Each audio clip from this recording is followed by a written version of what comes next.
Hi, I'm Dr. Carolyn Davidson with Elliot Cardiovascular Consultants.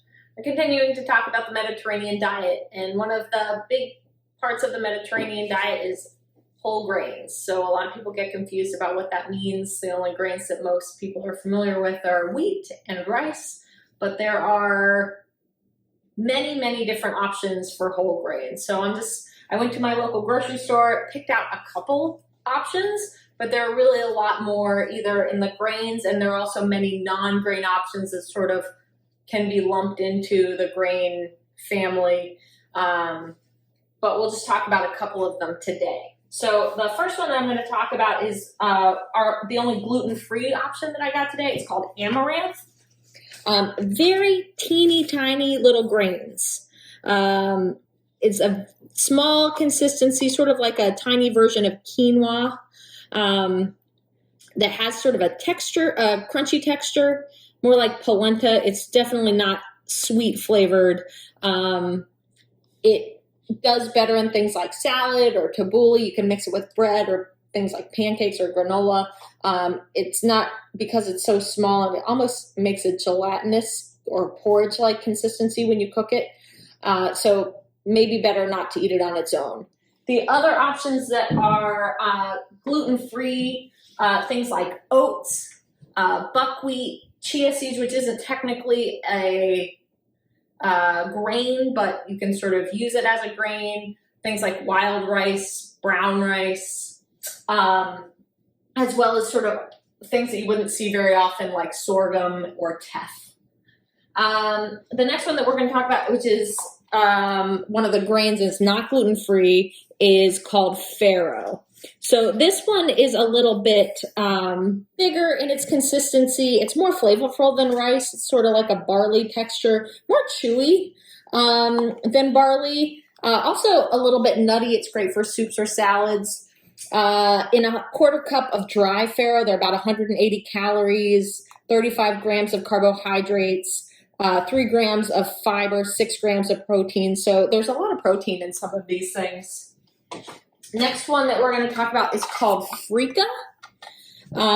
This one also holds its texture really nicely. This one has a lot of flavor, but this is very plant-heavy, earthy flavor. So if you're not really into a lot of plants, you don't like the taste of a lot of earthiness, this may be not for you. It's more smoky and savory.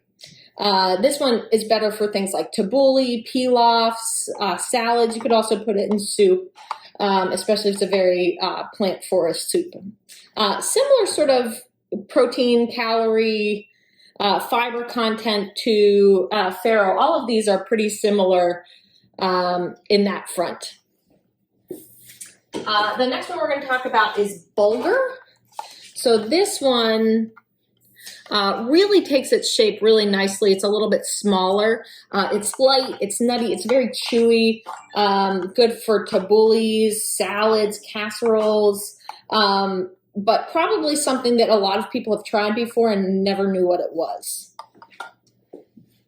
The last one we're going to talk about is Kamut, which is also a bit like barley. Very nutty. It's bigger than barley and a little more chewy. It's great for pilafs, casseroles, stews. It sort of absorbs a lot of the flavor of everything that you cook with it, like rice does. It's a little lower on the calorie front than a lot of these other options. There are 150 calories in a third cup of Kamut. But it also has 0.5 grams of fat, 32 grams of carbohydrates. Actually, interestingly, 1.7 milligrams of iron, as well as 3 grams of fiber. So these grains are wonderful because they can give you a little more texture and a little more flavor when you're eating something, but it doesn't necessarily destroy you in terms of calories. But it also gives you a lot of nutritional value from iron. Some of them are higher in magnesium, potassium, so good things that you're looking for in your day-to-day foods. Things like lentils are technically legumes. They're not grains, but are also wonderful options. And then actually what I learned in the store when I was looking at the different packages is the nutritional values between red lentils, brown lentils, green lentils, black lentils is actually significantly different. And so I got the red lentils, but because I was pretty surprised, they have 14 grams of protein in a quarter cup of dry lentils, which is a pretty good amount of protein. It's also got 7 grams of fiber, which is a quarter of your daily requirement of fiber. And lentils are also gluten-free, so they're also good things to remember. Beans are also in that category of legumes that are gluten-free that can give you good fiber and protein options. Thank you very much and have a great day.